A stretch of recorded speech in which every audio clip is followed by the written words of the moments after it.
Music piracy, a multimedia presentation for cse262. MP3s, what are they? MP3s are highly compressed music files that make downloading and sharing music simpler.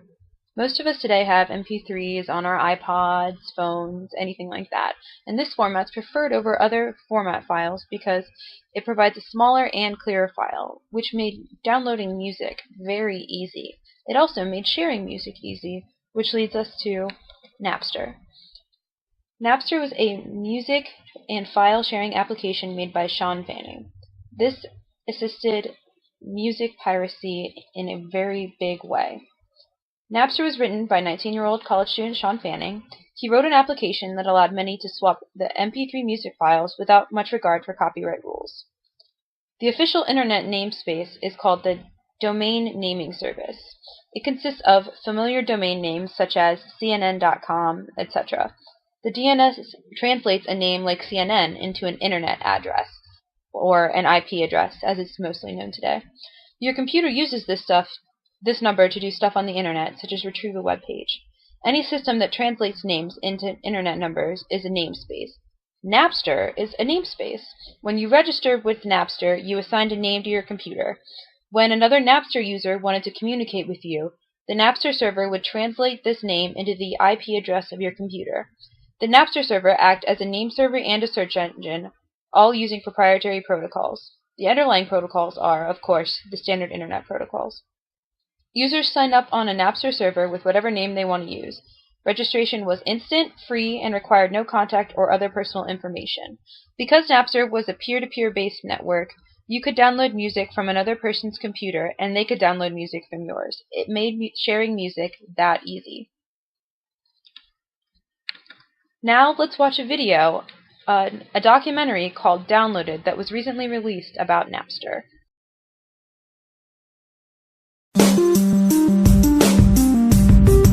I released an early beta version of the Napster software during the summer, and it spread quickly by word of mouth. It hasn't stopped growing since. Just, wanted to create a way to meet people through music. Music will be ubiquitous, and we believe, you'll be able to get it on your cell phone. You'll be able to get it on whatever the device of the future is. We knew it was a long way off from all the music being available digitally. And then there it was. I just felt like this was one of the great moments in human history. This is a company that is building a business. They've got venture capital money. My response to him, I couldn't type it fast enough, was, don't take the money. You don't have a business. They're building a business by facilitating the stealing of artist music. We saw the clicks of the numbers, and that's what they were downloading at that particular time. That was shocking. The music business is a great example of just complacency being a total death sentence. I thought that the way that people got music for the last 50 years worked. The record companies are not adjusting to technology. Major music industries, entire floors were turning their lights off. I'm bootleg proof, you dig? That's great, isn't it? Metallica was coming to our office. What we're merely doing is giving Napster the information that they thought that we couldn't get them. Napster is stealing from us, straight up, and I'm going to fight them to the death. Napster was adored by the general public. It gave them an easy way to get all their music, but recording artists weren't pleased. They were losing money and their copyrights were being ignored. Now, we discussed in class the idea of intellectual property. There are many areas it covers, including patents, copyrights, trademarks, and trade secrets. But most important here is the copyright. Copyrights prohibited the unauthorized duplication of creative works, and that's exactly what Napster was facilitating. This led to a huge court battle in 1999 between A&M Records and Napster. The prosecution argued that there were no royalties being paid to anyone and that Napster should have to obtain permission before downloading occurred. In the end, the judge sided against Napster with A&M Records and agreed that they were infringing upon the copyrighted works of artists. Music piracy has been an international problem for a long time. As you can see, these are top 20 countries with the most illegal music downloads. Some people may be wondering why China is not on this list. Actually, the truth is, China was the 1st place of this list in 2009. But in recent years, things has a little bit changed. Actually, the Chinese internet users are still downloads music from internet without paying for them, but in most cases they are legal, because the music providers has already paid for the copyright of this music. The music providers have paid a lot of money to the music company just for downloading service. They let people live in some specific areas. In most cases, this area is the mainland of China. Made the people live in this area could download music from those companies for free. This here is weird and a little bit complicated, but in one word, people live in China can download music from those companies for free and legal. This is how things work in China. So most of the music download activities in China just become legal in these years. So China just get out of this list. But as you can see, the music illegal download is still a big problem in the world. But we get some good news actually. The music downloading is 1/3 decrease. The music illegal download is 1/3 decrease from last year's.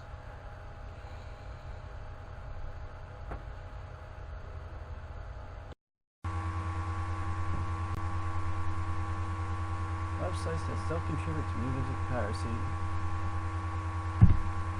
Today's world is facing piracy on an increasing scale.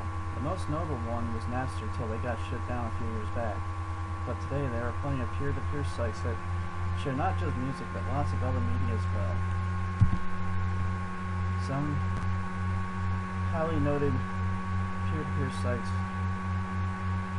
First there was Napster, and then there was LimeWire till they closed down, was shut down back in 2010. Crosswire was the replacement for LimeWire. There's BitTorrent, there's uTorrent, and there's so many others. The list just goes on.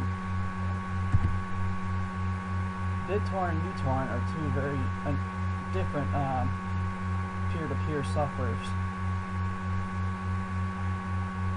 They use torrents, and there are numerous sites that have these kind of files. Some of these examples are IsoHunt and the Pirate Bay, which has been outlawed in the UK, and so many more as well. Well, here's a brief clip about the founders of the Pirate Bay.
The impact of music and online piracy. The losses are huge. Around 70,000 jobs were lost as a result of online piracy just in the US. These losses don't just impact the big people like musicians and label companies, but the small people as well. People like sound engineers, warehouse workers, or record store clerks. LimeWire was responsible for millions in lost sales. LimeWire is just one of countless file sharing networks that have costed millions and millions of dollars until they are finally shut down. Since Napster, music sales have dropped 47%. They started from 14.6 billion and dropped all the way down to 7.7. Some other losses during this time: 2.7 billion in workers' earnings, 422 million in tax revenue, 291 million in personal income tax, and 131 million in lost corporate income and production taxes. The scale of piracy. Most iPods contain illegal music, not just the US but around the world. Digital theft takes up 17.5% of internet bandwidth in the US and 24% worldwide. From 2004 to 2009, 30 billion songs were illegally downloaded on file sharing networks. Only 37% of music acquired by US consumers in 2009 was paid for. This just shows how large scale the piracy has become. Researchers have found that simply typing in MP3 plus an artist in a search engine like Google, 70% of the results were showing illegal downloads of music and software. Digital storage locker downloads constitute 7% of all internet traffic. About 90% of these links found were for copyrighted material and 10% were for links to music. 67% of digital piracy sites are hosted in North America and West Europe. Piracy sites combined have 146 million visits daily. That's 100,000 visits a minute and 53 billion a year. Worldwide, more than 75% of computers contain at least one illegal application, and 2/3 of torrents online are illegal. This just shows how out of control piracy has become, and it's affecting jobs, it's affecting the economy, it's affecting everything.